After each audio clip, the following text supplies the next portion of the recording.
नमस्कार, स्वागत है आपका। देख रहे हैं आपसी न्यूज भारत, आपके साथ मैं हूं इशिता तिवारी।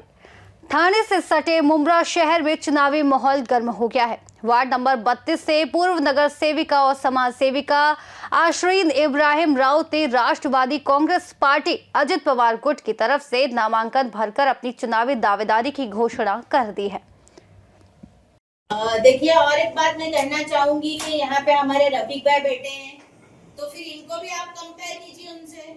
रफीक भाई ने भी ऐसे कई काम किए, चाहे वो सफाई के ताल्लुक से हो, धुएं के ताल्लुक से हो। इसके अलावा उन्होंने ट्रैफिक हटाने के लिए भी काफी मर्तबा लेटर दिया है और उसके पीछे फॉलो अप लिया है। उसके बाद में भी और भी बहुत सारे काम रफीक भाई आपने किए हैं ना, उनका खुलासा भी दो थोड़ा। रफीक भाई भी इच्छुक है, क्या कहेंगे रफीक भाई इस बारे में? अस्सलाम वालेकुम। मैंने एक पहले बताया कि घासवाला का जो स्कूल बनाने के लिए भाभी ने लेटर दिया था और उसको मैंने लेके वहाँ पे इंटरव्यू भी दिया कि यहाँ स्कूल बनना चाहिए। और सबसे बड़ा जो हमारे 32 का मुद्दा है, हम लोग इंशाल्लाह चुन के आएंगे तो जो अमृत नगर में जो सोने की दुकान से लेके कपड़े की दुकान से जो निचली सतर में जो पहले दादी कॉलोनी थी, वो हमेशा पानी भरता है। हम लोग सबसे पहला कोशिश करेंगे कि वहाँ के लोगों को इस साल हम लोग वो गटर कैसा बड़ी करके, कहाँ चौड़ा करके और कहाँ उनको बेचारे लोग को आराम मिले, निजात मिले, जो बरसों से वहाँ गटर पानी नाले से जो परेशान है। हम इंशाल्लाह चुन के आने के बाद सबसे पहले दौरा जो होगा हमारा वो अमृत नगर के एरिया का, दादी कॉलोनी अमृत नगर में जो पानी में हर साल डूबता है, सबसे पहला चुन के आने के बाद वहाँ का दौरा करेंगे। और वो जो कब्जे करके मंडप बनाते हैं ना, हम ऐसा। वार्ड नंबर 32 में चुनावी मैदान में उतरते हुए आश्रीन राउत ने अपने विरोधी पक्ष पर कटाक्ष करते हुए कहा कि कई सालों से शहर और आसपास के क्षेत्रों में उनका काम देखा गया है। आश्रीन राउत का कहना है, मैं इंस्टाग्राम पर रील बनाने के लिए कचरे के ऊपर खड़ी नहीं रहती, मैं काम करती आई हूँ। उन्होंने अपनी उपलब्धियों का उल्लेख करते हुए स्पष्ट किया कि उनका चुनाव लड़ने का उद्देश्य केवल वोट नहीं बल्कि जनता के बीच किए गए कामों के आधार पर जनता का विश्वास हासिल करना है। आश्रीन ने अपनी विरोधियों पर भी सवाल उठाते हुए कहा कि उनके इलाके में किए गए विकास कार्यों की तुलना उनके कार्यों से करनी चाहिए। आश्रीन ने प्रेस से बात करते हुए कहा कि वह सभी सवालों का बेबाकी से जवाब देने के लिए तैयार है और जनता के सामने अपने कामों कार्यशैली के आधार पर खड़ी है। उनके नामांकन ने वार्ड 32 में चुनावी उत्साह और चर्चा को और बढ़ा दिया है। आश्रीन भाई भी चुनावी बिल्कुल बच चुका है, चुनाव कुछ ही दिनों में आने वाले हैं। आप भी एक इच्छुक उम्मीदवार है, कौन से वार्ड से है, क्या कहना चाहेंगे जनता से और जनता जनार्दन से? अस्सलाम वालेकुम, नमस्ते। देखिए, मैंने फॉर्म जो है मेरी पहले 2017 में मैंने घड़ी के चिन्ह पे लड़ा था जो इलेक्शन, उसी पार्टी से घड़ी के निशान पे दोबारा से फॉर्म भरी हूँ। वार्ड नंबर 32 से भरी हूँ, 2 ओपन लेडीज है, उनमें से एक जगह पे मैं फॉर्म भरी वार्ड नंबर 32 से। मेरी लोगों से अपील है कि आप लोग जहाँ पे शासन प्रशासन में आमदार और एक विरोधी पक्ष नेता फेल है, वहाँ पे उन्हीं के ही घर के फैमिली के बच्चे ये कह रहे हैं कि जो काम वो नहीं कर सके वो काम हम करेंगे। तो ऐसे लोगों को आप चुन के दोगे या हम खुद, हमारा जो पुराना नंबर है आज भी वही है और हम खुद ही फोन अटेंड करते हैं और हम खुद ही काम करते हैं। तो आप ऐसे लोगों को चुन के देंगे। हमारे काम भी आपके सामने हैं और उन लोगों के काम भी है। हम जो है वो मोदी सरकार की तरह सिर्फ रील बना के लोगों को बेवकूफ़ नहीं बनाते हैं, हम ज़मीन पे काम करते हैं। और मेरा काम 2007 से है और अल्हम्दुलिल्लाह मेरे वार्ड की जनता, मेरे कलीग, मेरे चाहने वाले, मेरे भाई बहन, मेरे रिश्तेदार, हर कोई मुझे जानता है। तो इसलिए मुझे पूरा भरोसा है कि ये चुनाव मेरे लिए आसान रहेगा। मैडम, किस मुद्दे पे अभी काम करने के लिए? देखिए, मैं जब इनके साथ पार्टी में थी उस वक्त मैंने कुछ मुद्दे ली थी, जैसे एक डायलिसिस सेंटर का मैंने लेटर डाला था और अल्हम्दुलिल्लाह वो होने भी वाला था, लेकिन इनका जो है एक नज़रिया रहता है कि भाई रिजर्वेशन ज़मीनें ख़त्म कर दो, उसमें वो काम नहीं हो पाया।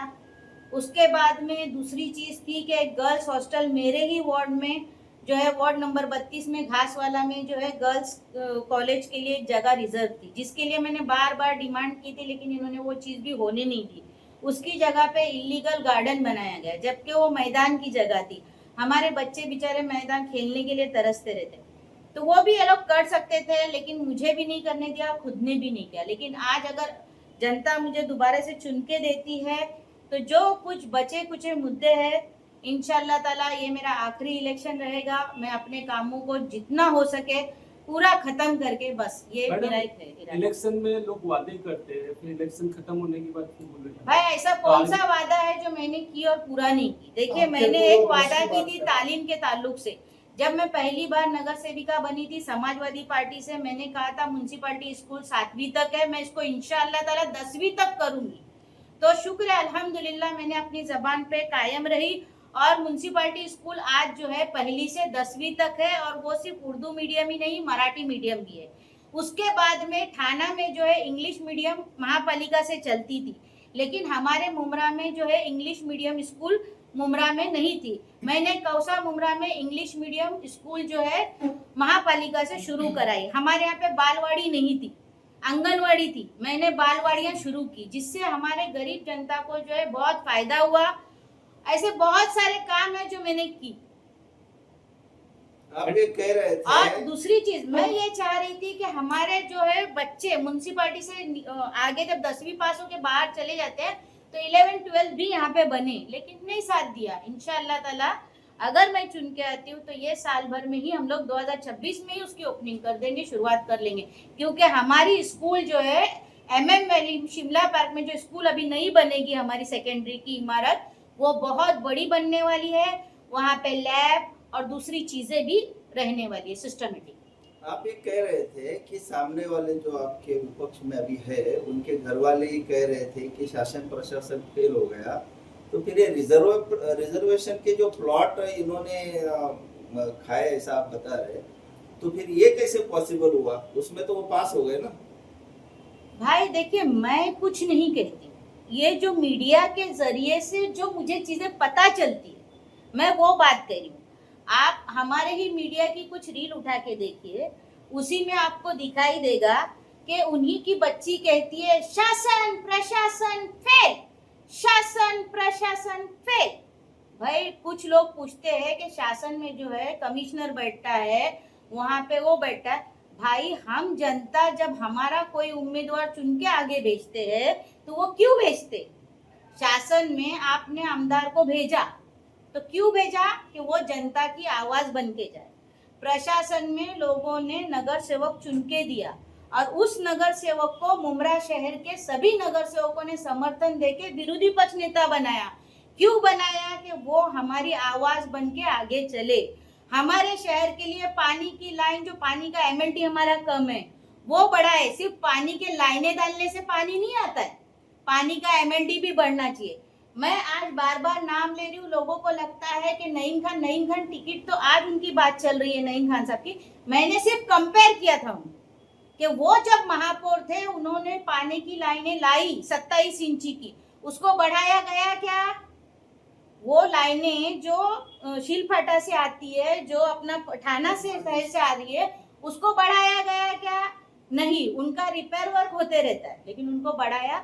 जो पानी की मेन 2 टाकी थी, एक भारत गेर में है और एक इधर है अपना जैन मंदिर के पास है, उसमें चेंजेस आए क्या? नहीं आए। रीमॉडलिंग में करोड़ों रुपया आया, 212 करोड़। आज सीवरेज का काम ये चाहते हैं तो फिर पहले क्यों नहीं हमारा साथ दे के काम कराया? अगर वो हमारा साथ देते आज हम उन्हीं के पार्टी में शायद रहते, लेकिन नहीं कराया।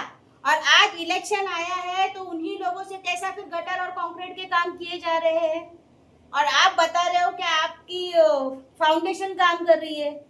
और अगर कोई करोड़ों रुपया अपने पार्टी से या अपने जेब से या किसी संस्था से खर्चा करता है तो क्या ये लोग हमारे जेब से दोबारा उसको निकालने की कोशिश नहीं करेंगे? आप ही जवाब दो मुझे। अच्छा, हाल ही में एक मुद्दा गरमाया है कि जो वोटर जो है उनके डबल टिबल 4 बार नाम- देखिए, इनकी बड़ी कोशिश चल रही है 10 नंबर का फॉर्म। ये भी आप लोग जरा ध्यान दो, जो भी इच्छुक उम्मीदवार है हर कोई ध्यान दो भाई।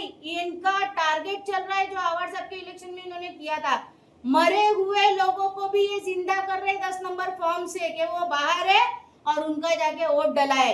वोटिंग में इस चीज का भी ध्यान रखिए। उनके तरफ से हो रहा है कि आपके तरफ से भी हो रहा है? हमारे तरफ से गलत काम होता नहीं है, हमको अल्लाह की जात पे भरोसा है और हम अगर पूरा करेंगे तो अल्लाह ताला हमारा भी पूरा करेगा, ये हमारी सोच है। शानोपड़ा जो कब्रिस्तान का काम कर रहे हैं उसके बारे में बताइए ना क्या। देखिए वो रिपेयर वर्क अभी इलेक्शन आया है तो कर रहे, आज वो कब्रिस्तान आज बना है क्या, वजूद में आज आया है क्या भाई? यानी क्रेडिट 14 साल लेने क्यों सोए? जब हमने उसके लिए बजट लाए, अगर आचार संहिता नहीं लगी होती तो उसी दिन वर्क ऑर्डर मिलता था। टेंडर ओपन हो चुका है, आप जाके महापालिका से मालूमात ले सकते हो।